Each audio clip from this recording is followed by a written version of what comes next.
हाथरस में मची भगदड़ के बाद पुलिस ने कई लोगों पर प्राथमिकी दर्ज की, लेकिन इसमें भोले बाबा का नाम एफआईआर में शामिल नहीं, जो इस कार्यक्रम का केंद्र बिंदु था।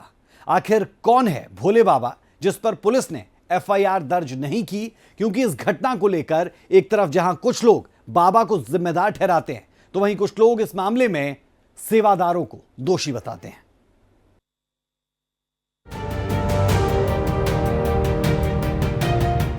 उत्तर प्रदेश का हाथरस एक बार फिर चर्चा में है, जिसका कारण वो सत्संग है जिसने न जाने कितने लोगों की जान ले ली और कितने लोगों के घरों को उजाड़ दिया। वहीं कई लोग घायल भी हो गए, जिनका इलाज जारी है।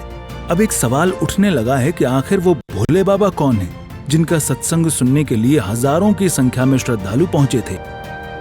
भोले बाबा का असली नाम सूरजपाल है। मूल रूप से कासगंज जिले के बहादुर नगर के रहने वाले हैं। वे बचपन से ही अपने पिता के साथ खेती करते थे।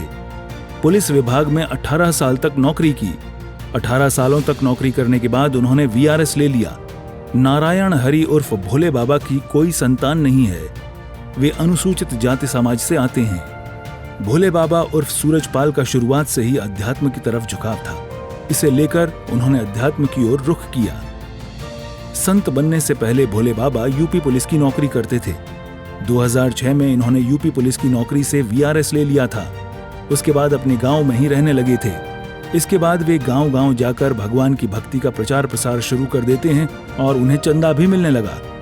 धीरे धीरे उनके सत्संग का आयोजन किया जाने लगा और वे पश्चिमी यूपी में लोकप्रिय हो गए।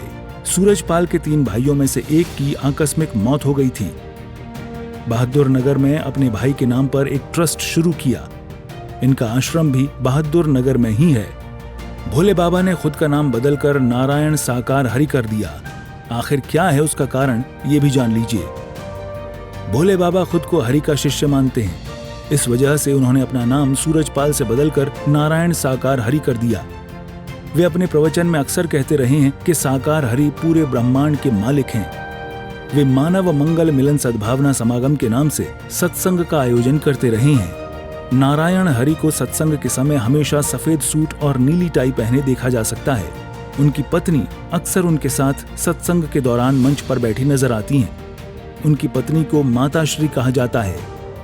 आपको बता दें कि इससे पहले भी भोले बाबा के कार्यक्रम के दौरान नियमों की धज्जियां उड़ी थीं, जिससे यातायात व्यवस्था ध्वस्त हो गई थी। 2 साल पहले भी जब देश में कोरोना की लहर चल रही थी, उस समय उत्तर प्रदेश के फर्रुखाबाद में मई 2022 में सत्संग का आयोजन। जिला प्रशासन ने सत्संग में केवल 50 लोगों के शामिल होने की अनुमति दी थी। कानून की धज्जियां उड़ाते हुए 50,000 से अधिक लोग सत्संग में शामिल हुए थे। उमड़ी भीड़ के चलते शहर की यातायात व्यवस्था ध्वस्त हो गई थी। उस समय भी जिला प्रशासन ने आयोजकों के खिलाफ रिपोर्ट दर्ज की थी।